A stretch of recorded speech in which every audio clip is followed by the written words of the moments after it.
네, 시장의 이슈와 그 가운데 유망주를 찾는 종목 230 시간입니다. 오늘도 최수창 고수 그리고 이담규 캐스터와 함께 하시겠습니다. 두 분 안녕하십니까? 안녕하세요. 네, 안녕하세요. 네, 오늘 주제 먼저 확인해 보겠습니다. 네, 기대에 낮아진 산타랠리, 경기 방어주 담을까? 사실 최근 들어 우리 시장은 거래소 시장 3,000포인트, 코스닥 시장 1,000포인트를 중심으로 거의 오르내림이 없는 횡보 추세 보이고 있습니다. 이제 연말까지 납회장까지는 7거래일밖에 남지 않았습니다. 과연 지금 경기 방어주를 어느 정도 담아야 할지 여러분과 함께 깊이 있게 진단해 보겠습니다. 자, 12월 들어서 경기 방어주와 그리고 경기 민감주가 어떤 흐름 보이는가 이담규 캐스터가 전해주시겠습니다. 최근 코스피가 박스권에서 등락을 거듭하면서 어떤 투자 전략을 가져가야 할지 고민하시는 분들이 많습니다. 경기 민감주와 경기 방어주, 어디에 집중해야 할지도 궁금하실 텐데요. 민감주와 방어주의 12월 수익률을 비교해봤습니다. 같이 보시죠. 먼저 경기 민감주의 12월 수익률입니다. 전기 전자업종의 주가는 약 7.8% 상승했습니다. 삼성전자와 SK하이닉스 등 반도체 투톱이 12월 들어 유의미한 주가 상승이 있었죠. 이번 달에 전반적인 상승폭을 키워내는 모습이었습니다.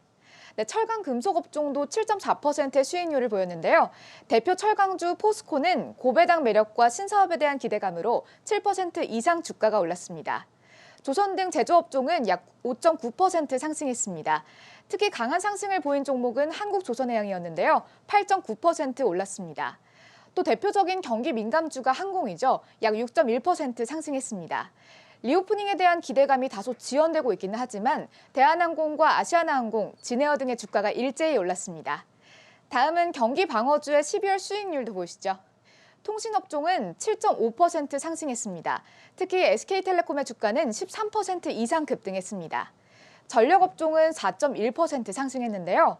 전력 섹터는 경기 모멘텀에 민감한 업종은 아니지만 최근 정부 정책에 따라 주가가 움직이는 흐름을 보이고 있습니다.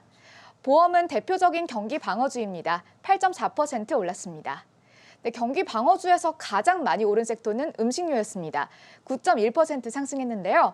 특히 음식료 업종에서 농심은 최근 많은 증권사들의 유망 종목으로 꼽혔습니다.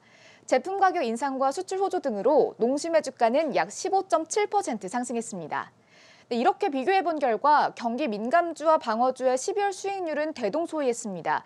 유의미한 차이가 있다라고 보기에는 다소 어려웠는데요.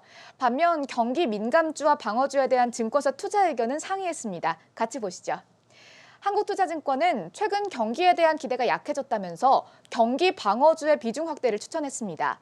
건강관리와 통신, 유틸리티 등 업종에 주목했습니다.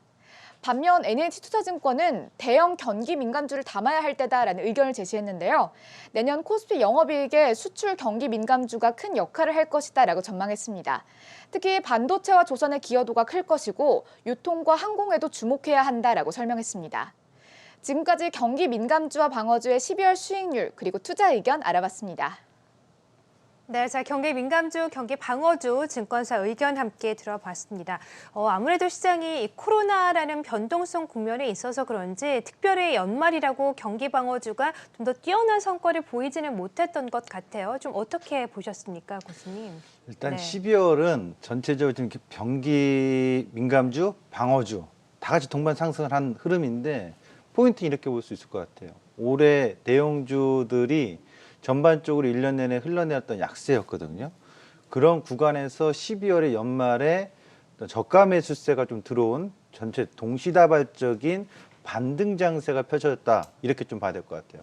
그 안에서 좀 세부적으로 좀 본다면 반도체주는 확연히 또는 확실히 주도 상승에 대한 모멘텀을 갖고 있구나라는 게 12월에 좀 확인된 과정이라고 봅니다.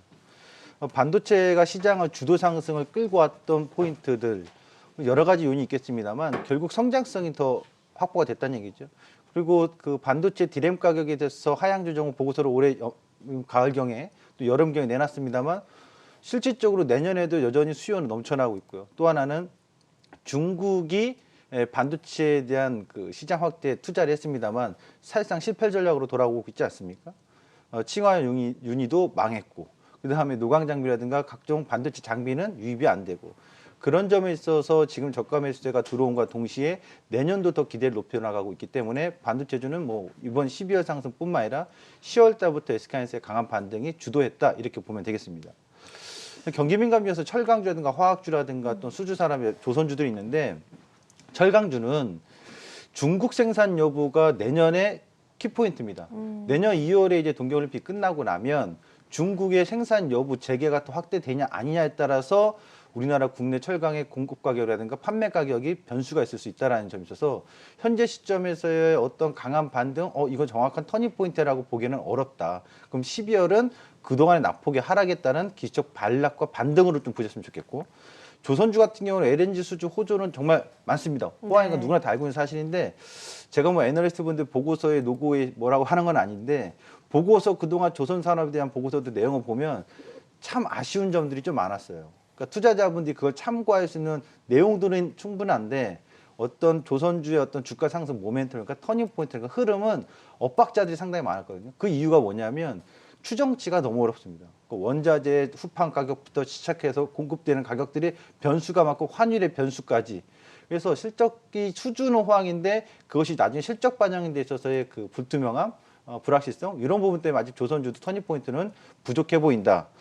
통신주 같은 경우는 이제 고배당의 매력이 있죠. 그러니까 고배당주에서 올 12월에 좀 가격 상승이 좀 더 많이 좀 반영이 됐다 이렇게 좀 봐야 될 것 같고, 음식료 업종은 이번에 가격 반등의 요인은 단기적으로만 볼 것이 아니라 좀 중기적으로도 볼 수 있는 가능성이 있다 이거죠. 인플레이션 물가를 잡겠다라고 뭐 긴축으로 간다는 선회였기 때문에 결국 그렇게 되면은 원자재 가격은 곡물 가격 등에서도 영향이 있지 않겠습니까? 곡물 가격이 최근에 단기적으로 대표적으로 소매 가격이 하락하면서 농심 같은 경우는 라면의 주성분이 소맥이기 때문에 그런 영향에 있어서 원가 절감에 대한 기대감, 그래서 판매 가격이 올해 많이 인상해놨기 때문에 추후에 그런 부분에서 이익이 개선될 가능성의 기대감이 12월에 좀 강하게 더 반영됐다 이렇게 볼 수 있겠고요. 보험주 같은 경우도 좀 방어적인 성격이 있는데 결국 금리 인상 수혜로서의 반영이다 이렇게 좀 봐야 되겠고요. 차트 한 번만 잡아주시면 좋겠는데, 이 차트를 보시면 제가 얘기하고자 하는 게 월봉에서 현재 주도주였던 2차 전지인 LG화학하고 삼성 NC대학이었습니다. 월봉상 12월 달에 음봉입니다. 결국 주도주가 꺾였다라고 표현할 수 있을 정도로 차익 매물이 강하게 맞고 있고, 월봉상 확실히 삼성전자랑 SK하이닉스는 5위평을 회복하면서 강하게 올라왔거든요. 근데 그 외에 지금 대표적으로 포스코라든가 양봉이긴 한데 직전에 음봉을 장악하지 못하거나 5위평을 회복을 못했거든요. 대표적으로 다른 종목도 경기 민감주 다 이렇습니다. 그렇다면 12월에 이 상승이 전환점이다, 확실히 터닝 포인트라고 말하기는 아직 어렵고 기술적 반등 수준으로만 보셨으면 좋겠습니다. 네, 뭐 그러다 보니까는 거래소 시장은 3,000포인트, 코스닥 시장은 1,000포인트를 중심축으로 거의 등락이 좁은 공간에서 움직이고 있는데요. 자, 포트폴리오 잡기 참 힘듭니다. 경기 민감주와 방어주 투자 전략도 한번 세워주시죠. 우선 민감주 쪽에 투자하시기 맞습니다. 방어할 것 같으면 주식하면 안 되죠. 주식이라는 건 주식을 떠나서 모든 투자라는 건 공격이잖아요. 뭐 축구에서 유명한 닭공이 있습니다. 전북현대. 그런 것처럼 주식 투자하는 분들은 공격적으로 가야 돼요. 그렇다면 오히려 수출 호조가 되고 경기가 화랑일 때 그런 경기 민감주들이 더 많은 투자 수익을 줄 수 있다는 기대감을 갖고 그쪽에 전체적으로 포커스를 맞추는 게 일반적이고 그런 전략이 합리적이라고 봅니다. 시점에서는 그럼 연말에 담글 거냐 연초에 담글 거냐 할 때 저는 지금 남은 거래일수는 사실상 개인적 의견에서는 관망이 맞다. 연초에 담아보자. 연초 이후부터 고려해보자라고 말씀드리고 싶은데요. 요 제가 지금 보여주는 그 화면에 반도체, 자동차, MLCC, 자율주행 관련 부품주, 그다음에 방산주, 이 기업들은 성장이거든요. 네, 그렇죠. 네. 그렇죠. 방산 같은 경우도 현재 이제 2조, 3조 원대 수출액이니까 향후 수주 소식 늘어나면 수출이 증가할 수 있을 거고, 자동차나 자율주행 쪽도 앞으로 친환경차 신차 판매가 기본적으로 과거 내연기관보다 판매 단가가 올라갔기 때문에 그에 따른 매출 성장도 확연히 기대가 될 것이고, 반도체 부분은 아까 초반에 말씀드렸습니다만 수요가 그리고 많다라는 기업들을 미국 해외 주식을 본다면 결국 하드웨어의 진보에 따라서 반도체 수요는 더 증가할 수밖에 없다는 거죠. 이런 경기 민감주에 더 주목하셔야 되는데, 왜 제가 연말보다 연초냐, 이거 한번 자료를 올려주시면 제 차트를 한번 잡아주시면 이거 하나만 기억해 주시면 좋겠어요. 네, 자료가 나오는데 연봉상 코스피 200 지수의 연봉상 음봉이 발생되면 그 이듬해에 반드시 지금까지 한 번도 빠진 적 없이 음봉의 종가 이하로 가격이 다 형성됩니다. 그럼 결국 올 연말 지금 남은 7거래를 뭔가 담기보다는 더 싸게 담고자 한다면 올 연봉이 음봉으로 끝난다면 올 연봉 종가 이하에서 내려가는 가격이 기회의 저가 매수가 되겠죠. 그 점을 활용했으면 좋겠고, 또 하나는 음량입니다. 음봉 다음에 양봉이 발생하면 그 이듬해 세 번째에는 강한 상승 파동이 존재하고 상승 장세가 나옵니다.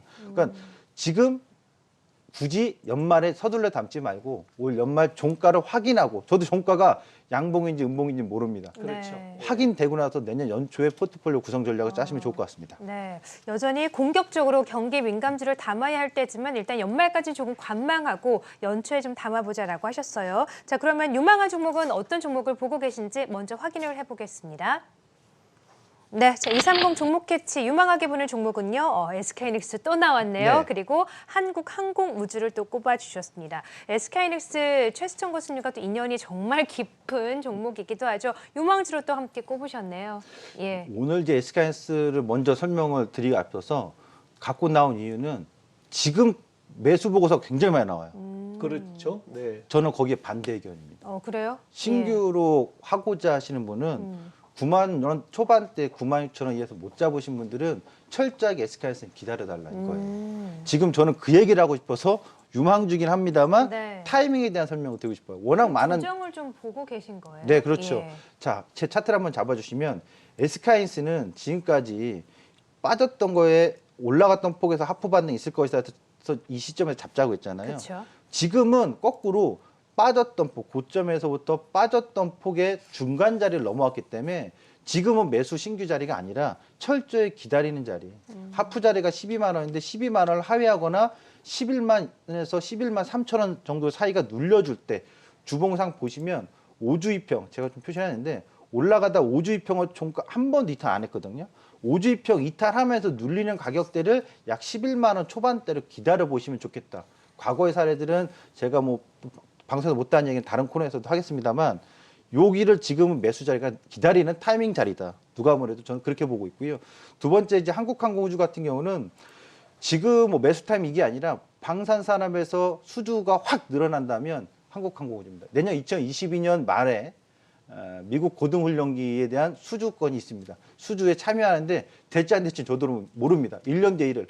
허나 그 기대감이 반영되면서 방산주에서 한국항공우주에 대한 기대감이 내년에 반영될 가능성이 상당히 높고, 또 하나 T-50 고등훈련기나 수리용 같은 경우가 실질적으로 지금 중남미라든가 일본, 유럽 해외 국가들의 동남아도 그렇고 수출이 진행되고 있기 때문에 이 부분에 있어서의 기대감을 갖자 이렇게 말씀을 드리겠습니다. 네, 자 유망한 종목으로 SK하이닉스 그리고 한국항공우주까지 꼽아주셨습니다. 자 지금까지 최수창 고수 그리고 이담교 캐스터와 함께했습니다. 두 분 고맙습니다. 네, 감사합니다.